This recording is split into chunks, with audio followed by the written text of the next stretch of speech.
Bueno, es Monseñor Agripino Núñez Collado, Rubén Bichar, administrador de la CDEE, pasados administradores, público presente. Vamos a tocar un tema que realmente, por las funciones que ocupo en el día de hoy, realmente nos preocupa mucho a los que tenemos que administrar recursos muy limitados. Y vamos a hacer un pequeño recorrido en este breve tiempo para poder poner dentro del contexto qué ocurre dentro de las finanzas públicas con el problema que significa para el Estado Dominicano, vamos a llamarlo así, que no debería ser el sector eléctrico. En un breve recorrido con las finanzas públicas, todos ustedes saben que en la última década el crecimiento de la actividad económica combinado con estabilidad de precios y tipo de cambio ha sido la gran fortaleza de la economía dominicana. Y recién transcurrido el año, al 31 de diciembre de 2014, República Dominicana fue, dentro de la región, uno de los países que tuvo un alto crecimiento con un 7.3% del PIB. Mientras que el déficit fiscal y externo representan las mayores vulnerabilidades. De manera recurrente hemos tenido déficit de 6.6 en 2012 y 2.8 en 2013-2014 y la meta déficit para este año 2004. Sin embargo, debe decirse que en los últimos años el manejo de las finanzas públicas ha permitido mitigar la vulnerabilidad fiscal. Esto ha sido reconocido por analistas, agencias calificadoras de riesgos, organismos multilaterales e inversionistas, y las evidencias más contundentes y objetivas se tienen en las colocaciones de deuda que se han logrado en los últimos 2 años. En el mercado global, la República Dominicana ha colocado, y escúchame el error, no es 2103, ojalá estar presentes conversando en un público igual en un año como ese, pero 2013 y 2014, 3.000 millones en bonos en los mercados globales y más de 60.000 millones de pesos en el mercado local. De manera muy particular, en el 2014 se produjo el hecho histórico de la colocación de 1.500 millones de bonos globales a 30 años a una tasa de 7,45%. O sea, era la primera vez que República Dominicana colocaba a un tramo de tan largo plazo en el tiempo, lo que daba una respuesta de confianza en el país y una referencia para los inversionistas que invierten en República Dominicana. A esto debe agregarse también la colocación de los bonos globales de 1.000 millones de dólares a 10 años a una tasa de 5.50 y 1.500 millones de dólares a 30 años al 6,85 en enero del 2015. Y fue fundamentalmente esta transacción que sirvió para realizar una operación muy sofisticada de pasivos, de manejo de pasivos, que fue debidamente aprobada por el Congreso de la República, más importante de la historia, al pagar 4.027 millones de dólares a PDVSA, empresa venezolana, obteniendo un descuento de 2.094 millones. O sea, nosotros con un descuento de un 52 pagamos un 48, algo muy importante para el país, y fue realmente una operación que nos llevó aproximadamente un año de intercambio con dicha empresa. Lo más significativo de mencionar en este contexto es que fue gracias a la confianza que los mercados tienen en el país que fue posible esta operación y la reducción de la deuda, que aparte del 3.3% del PIB, significó 9 puntos del sector público no financiero. Esa confianza surge de la disciplina mostrada en el manejo de las finanzas públicas, aún en un contexto de fuertes restricciones del espacio fiscal. Primero es conocido que la presión tributaria de nuestro país es de las más bajas de la región, un 15% del PIB, lo que limita considerablemente el espacio fiscal. Estamos en el penúltimo lugar en este sentido, muy por debajo de lo que es la región. Buena parte de los gastos corrientes muestran una fuerte rigidez a la baja. Salarios, gastos en bienes y servicios necesarios para el funcionamiento del Estado e intereses de la deuda. Eso también viene dado por las rigideces presupuestarias de más de 23 leyes específicas que, si hoy en día fuéramos a plantearla en el presupuesto de la nación, significaría un 23% del PIB versus un 17% que es el gasto que está contenido con la meta déficit de 2.4. Las actuales autoridades han hecho y mantenido el compromiso con el gasto social, particularmente en educación, lo que ocupa una importante proporción de los gastos. Como ustedes saben, que a partir del 2013 el gobierno dominicano ha asumido el compromiso del 4% en educación, pero eso significó un sacrificio muy grande en la reclasificación de partidas de gastos, afectando otras áreas y referenciando el gasto al año 2011. Sin embargo, el mayor desafío fiscal es lo que es el tema de todos ustedes que vinieron a escuchar aquí y que han tratado ya los administradores, que está dado en lo que es la Ley de Estrategia Nacional de Desarrollo, en uno de sus pactos, que es el Pacto Eléctrico. Recursos del Fondo General de la Nación para transferencia corriente para cubrir el déficit operativo. Es un dolor de cabeza en la formulación de cada año el tener que encajar ese déficit operativo del sector eléctrico. Recursos del Fondo General de la Nación para transferencias de capital para cubrir inversiones en equipos, redes, subestaciones, plantas de generación. Préstamos de organismos multilaterales y bancos privados tomados por el gobierno central, fundamentalmente en el Banco Interamericano, el BID, y el Banco Mundial, para dedicarlos a financiar inversiones en el sector eléctrico. Deudas de las empresas eléctricas asumidas por el gobierno central. Transferencias al programa de Bonoluz para subsidiar el consumo residencial de electricidad y exoneraciones fiscales a empresas del sector que reducen la capacidad de recaudación del Estado, que aumenta el continuo acumulación del gasto tributario de cada año, que en este año fiscal está planteado en un 7% del PIB, y en valor absoluto más de 200.000 millones de pesos. Es el sacrificio por el gasto fiscal para el gobierno dominicano. Para tener una dimensión de lo que significa, es interesante hacer el ejercicio de separar todos los aportes al sector eléctrico y calcular los resultados fiscales.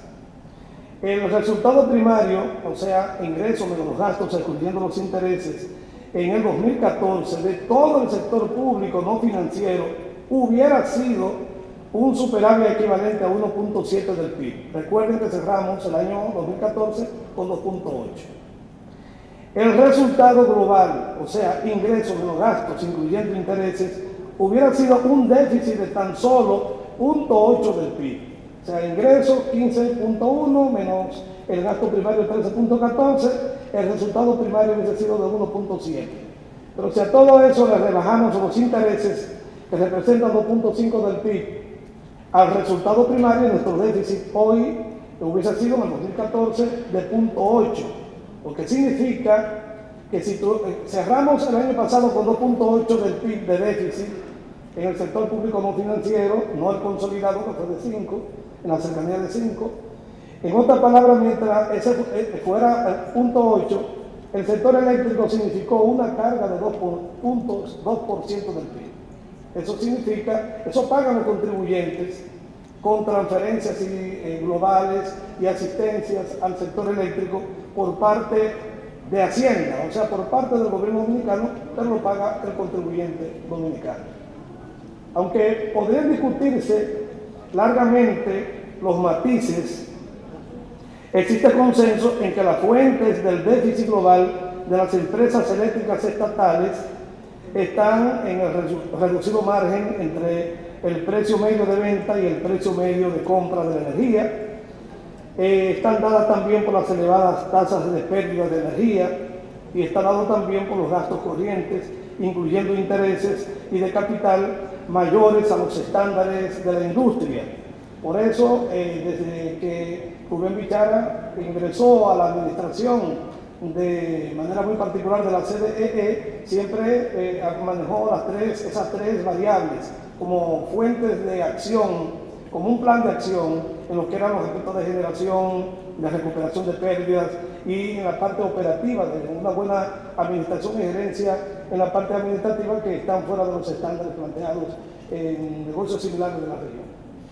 Desde hace años entonces esto ha sido un círculo vicioso, desde donde por falta de inversiones se genera un déficit por altos costos de generación y pérdida de energía, y esos elevados déficits a la vez no permiten dedicar recursos a inversiones. Entonces ahí tiene que venir la mano del gobierno a lo que ya hemos establecido, que es el aporte de un 2% del PIB, por lo menos hasta el momento. Para revertirlo, este círculo, desde el gobierno central se apoya al sector eléctrico gestionando el financiamiento de las plantas de Punta Catalina. Como ustedes saben que se están construyendo 2 plantas de generación en Punta Catalina, donde hasta la fecha el gobierno dominicano ha tenido que hacer aportes significativos en relación a esa inversión puntual. Y además promoviendo el apoyo de organismos multilaterales para programas de rehabilitación de redes y mejora en la gestión de las empresas. La caída del precio del petróleo y derivados ocasionó una reducción del precio medio de compra de energía para las distribuidoras en el primer trimestre de 2015. Nadie había pronosticado a mitad del año pasado que iba a existir un descenso tan brusco, un descenso muy acentuado en todo el semestre del año pasado en el sector combustibles. Y nadie lo planificó, y hasta en la formulación de este año corriente presupuestario, nuestros supuestos macroeconómicos incluían la variable de compra de combustible a precio promedio, según indicaba fundamentalmente a referencia del Fondo Monetario Internacional y del Banco Mundial y las multilaterales, que era de 92, 94 dólares el barril. Con precios medios de venta similares a los del 2014, esto implicó una mejora significativa en el margen comercial de 2 a 5 centavos. Como ustedes ven, el fuel oil número 6, que es del 65% de la generación del sector eléctrico, se compró en ese periodo de enero-marzo de referencia, comprado al último tramo del año de ese año, en 90,16, y enero-marzo 2015, 45,32, donde se ve que hay un 50% de variación en cuanto a la adquisición del combustible. La compra de energía total en ese mismo trimestre, según las fuentes que obtuvimos la información, en términos medidos en dólares, 2.863 dólares, versus el 2015, enero-marzo, 2.964, con una variación de apenas 3,5%. Pero si podemos ver que el precio promedio de compra en igual periodo también bajó sustancialmente de 16,6 a 12,9, 22,2%, y el precio medio de venta apenas ha variado 4,3%, de 18,5 a un 17,7. Se puede verificar que mientras por un lado hay una acentuada baja en la adquisición del combustible, apenas el precio tiene un leve movimiento. Aunque se produjo una leve mejoría, todavía en este 2015, las distribuidoras cobran menos del 70% de la energía que compran. Con estos niveles de pérdidas de energía, a pesar de la reducción en la factura de compra que las distribuidoras deben pagar, los cobros son insuficientes para cubrirla. Como podrán observar, en enero-marzo 2014, la energía cobrada fue 1.901,4 millones de dólares versus 2.029,9 en el periodo de enero-marzo 2015, un 6,8% de variación. Y el índice de recuperación apenas se ha movido de 6,4 a 68,5. La factura comprada a los generadores fue 475,2 y se ve la reducción de un 19,5% por el efecto de reducción del semestre pasado, posterior a los 2 meses, según la ponderación que se hace en la factura que se nos presenta, a 382.6 y los cobros efectivos apenas un 3.4. Ahora, si en el supuesto de que se cobrara el 90% de la energía, tuviéramos un escenario en que las distribuidoras hubieran tenido en el primer trimestre de este año un margen comercial cercano a los 90 millones de dólares. Por lo tanto, el subsidio que fuera, el impacto del subsidio fuera diferente. En resumen, el déficit del conjunto de empresas eléctricas estatales tiene un peso dramático en la finanza pública, como hemos visto, un 2% del PIB. Este es el único punto que los analistas y mercados todavía ponen como cuestionamiento a la situación fiscal y genera incertidumbre y que repercute en costos financieros para el país. Cuando estamos en el mercado global, la pregunta es si el tema recurrente que están haciendo, qué plan tienen en el sector eléctrico y qué resultados van teniendo del mismo. Un escenario como el actual, donde las distribuidoras tienen márgenes de precios razonables, debería mantenerse mediante esfuerzos en generación de menor costo, y por eso Punta Catalina, y contratos de compra de energía y tarifas finales adecuadas. Tanto o más esfuerzo debería mantenerse en la reducción de las pérdidas de energía, hasta niveles en los estándares, para tener niveles de los estándares internacionales.